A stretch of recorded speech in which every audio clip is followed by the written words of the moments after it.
कीमती उपहार लड़ाई जीत कर जीता। राजा कृष्णदेव राय ने विजय उत्सव बनाया। उत्सव की समाप्ति पर राजा ने कहा, लड़ाई की जीत अकेली मेरी जीत नहीं है, मेरे सभी साथियों और सहयोगियों की जीत है। मैं चाहता हूँ कि मेरे मंत्रिमंडल के सभी सदस्य इस अवसर पर पुरस्कार प्राप्त करें। आप सभी लोग अपनी अपनी पसंद का पुरस्कार लें, परंतु एक शर्त है कि सभी को अलग अलग पुरस्कार लेने होंगे। एक ही चीज 2 आदमी नहीं ले सकेंगे। यह घोषणा करने के बाद राजा ने उस मंडप का पर्दा खिंचवा दिया जिस मंडप में सारे पुरस्कार सजाकर रखे गए थे। फिर क्या था, सभी लोग अच्छे से अच्छा पुरस्कार पाने के लिए पहल करने लगे।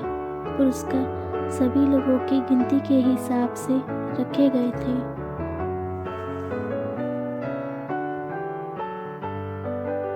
अतः थोड़ी देर की धक्का मुक्की और छीना झपटी के बाद सबको एक एक पुरस्कार मिल गया। सभी पुरस्कार कीमती थे। अपना अपना पुरस्कार पाकर सभी संतुष्ट हो गए। अंत में बचा सबसे कम मूल्य का पुरस्कार, एक चांदी की थाली। यह पुरस्कार उस आदमी को मिलना था जो दरबार में सबके बाद पहुंचे, यानी देर से पहुंचने का दंड।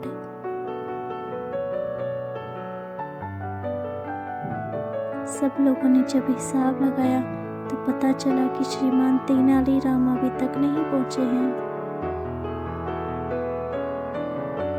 यह जानकर सभी खुश थे। सभी ने सोचा कि इस बेतुके बेढंगे व सस्ते पुरस्कार को पाते हुए हम सब तेनालीराम को खूब चिढ़ाएंगे।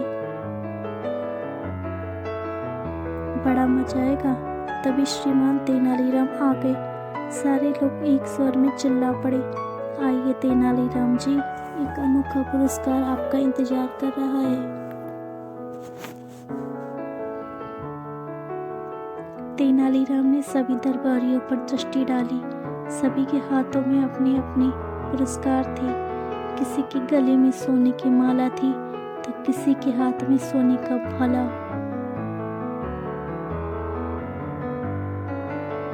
किसी के सर पर सुनहरे काम की रेशम की पगड़ी थी तो किसी के हाथ में हीरे की अंगूठी। तेनालीराम उन सब चीजों को देखकर सारी बात समझ गया। उसने चुपचाप चांदी की थाली उठा ली। उसने चांदी की उस थाली को मस्तक से लगाया और उस पर दुपट्टा ढक दिया, ऐसे कि जैसे थाली में कुछ रखा हुआ हो। राजा कृष्णदेव राय ने थाली को दुपट्टे से ढकते हुए तेनालीराम को देख लिया। वे बोले, तेनाली, थाली को दुपट्टे से इस तरह से क्यों ढक रहे हो?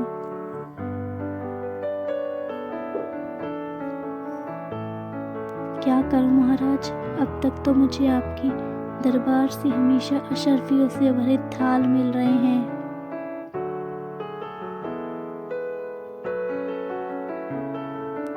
यह पहला मौका है कि मुझे चांदी की थाली मिली है। मैं इस थाल को इसलिए दुपट्टे से ढक रहा हूँ ताकि आपकी बात कायम रहे। सब यही समझे कि तेनालीराम को इस बार भी महाराज ने थाली भरकर अशर्फिया पुरस्कार में दी है।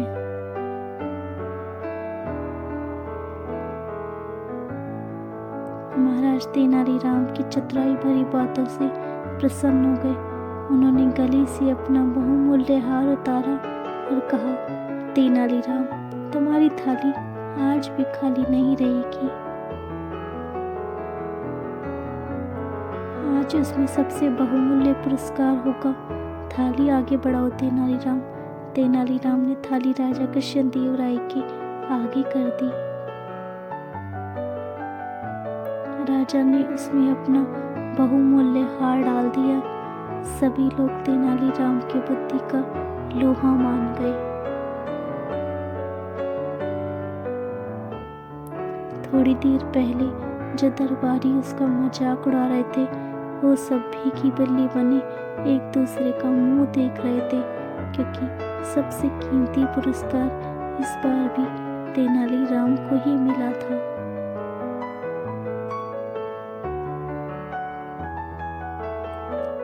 दोस्तों, अगर आपको ये कहानी अच्छी लगी हो तो चैनल को लाइक और सब्सक्राइब कीजिएगा, ताकि आपको इसी तरह की और interesting stories time to time मिलती रहे। And thank you so much for watching. Thank you once again. Keep watching, keep subscribe, keep follow for more stories like this. Thank you once again.